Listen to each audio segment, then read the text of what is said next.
Child witness. Child witness का मतलब कोई ऐसा बच्चा जो कोर्ट में एज अ विटनेस प्रोड्यूस किया जाता है उसे बोलते हैं चाइल्ड विटनेस। क्या चाइल्ड विटनेस एक कॉम्पिटेंट विटनेस होते हैं?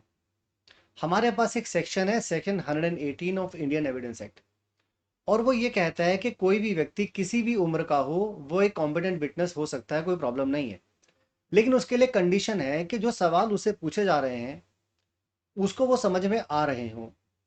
अब चाहे वो व्यक्ति छोटा बच्चा हो, चाहे वो उम्र दराज कोई ओल्ड व्यक्ति हो, या इवन वो व्यक्ति पागल यानी कि इंसेन ही क्यों ना हो, अगर जो सवाल उसको पूछे जा रहे हैं और वो उसके युक्ति युक्त यानी कि रीजनेबल जवाब दे रहा है तो वो पर्सन एक कॉम्पिटेंट विटनेस होगा कोर्ट में डिपोज करने के लिए।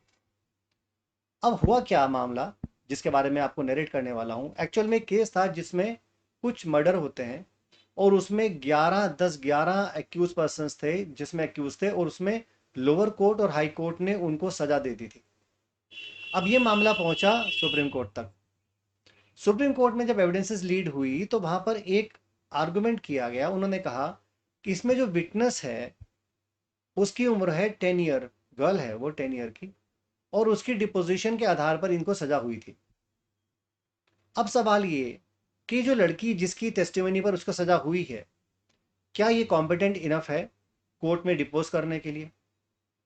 हमारा सेक्शन 118 ये कहता है कि पहले ये सुनिश्चित कर लिया जाए कि ये पर्सन जो सवाल उससे पूछे जा रहे हैं क्या वो उसके रीजनेबल जवाब दे भी पा रहे हैं कि नहीं दे पा रहे। तो इसके कॉन्टेक्स्ट में मजिस्ट्रेट की ड्यूटी है कि वो इस बात को इंश्योर कर लें कि ये बच्चा एक कॉम्पिटेंट विटनेस है, यानी कि पहले कुछ सवालात उससे पूछ लें और ये सुनिश्चित कर लें या एसरटेन कर लें कि बच्चा जो सवाल पूछे जा रहे हैं उसे वो समझ पा रहा है, उसके सही सही जवाब दे पा रहा है या नहीं।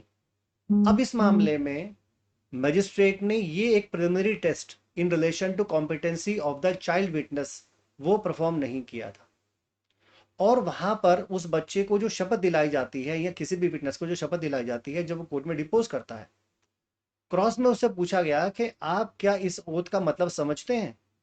तो बच्चा उस बात को नहीं समझा पाया कि इवन शपथ जो दिलाई जाती है उसका इंपॉर्टेंस क्या है, उसका मतलब क्या है।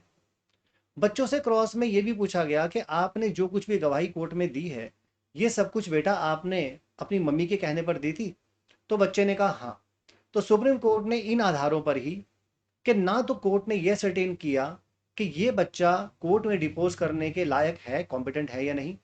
दूसरा, अगर वो बच्चा एक ओथ की टेस्टिमनी के बारे में समझ नहीं पा रहा, उसकी इंपॉर्टेंस को नहीं समझ पा रहा, और इवन वो बच्चा एक ट्यूटर्ड विटनेस है यानी कि उसको पढ़ाया लिखाया गया है, उसे समझा कर भेजा गया है कि बेटे आपको ये बोलना है, तो ऐसी सिचुएशन में उन 11 लोगों को सजा तो नहीं सुनाई जा सकती। हालांकि अगर आप फैक्ट्स एंड फिगर्स को पढ़ोगे तो मामला बहुत ही गंभीर था और बहुत सीरियस था। उसके बावजूद भी ऑनरेबल सुप्रीम कोर्ट ने उन मामले में एक्विटल किया है। तो you as a defence lawyer अगर आप किसी भी केसेस को डील कर रहे हो तो ये सुनिश्चित कर लो, अगर आप चाइल्ड विटनेस को डील कर रहे हो तो क्या उसका एक प्रिलिमिनरी कॉम्पिटेंसी टेस्ट कोर्ट के द्वारा कंडक्ट किया गया है या नहीं किया गया, और क्या वो कैपेबल है उन सभी सवालों के जवाब देने के लिए जो उससे पूछे गए हैं, और क्या उसको समझ में आ रहे हैं। अगर हाँ तो फिर ठीक है, फिर वो कॉम्पिटेंट विटनेस होगा और उसके आधार पर टेस्टिफाई भी जो कर रहा है उस पर सजा की जा सकती है या एक्विटल जैसा भी केस है किया जा सकता है। इस जजमेंट का डिटेल्ड लिंक जो डाउनलोडेबल लिंक है मैं अपनी डिस्क्रिप्शन में नीचे दे दूंगा। वहां पर उसका नाम भी मेंशन किया है पार्टी कंसर्न का, वहां से आप इसे डाउनलोड कर सकते हैं। और वो सभी लोग जो जुडिशरी की तैयारी कर रहे हैं और ऑनलाइन कोचिंग क्लास में ज्वाइन करना चाहते हैं तो वेबसाइट जुडिशियल कॉम्पिटिशन टाइम पर विजिट करके हायर जुडिशरी और लोअर जुडिशरी के क्लासेस को ज्वाइन कर सकते हैं। और वो सभी लोग जो अगर अपनी नॉलेज एनहांस करना चाहते हैं और जुडिशरी की तैयारी नहीं भी करना चाहते तो वो लोग भी हमारे वीडियो लेक्चर्स को हमारी वेबसाइट पर विजिट करके एनरोल करके सब्सक्राइब कर सकते हैं।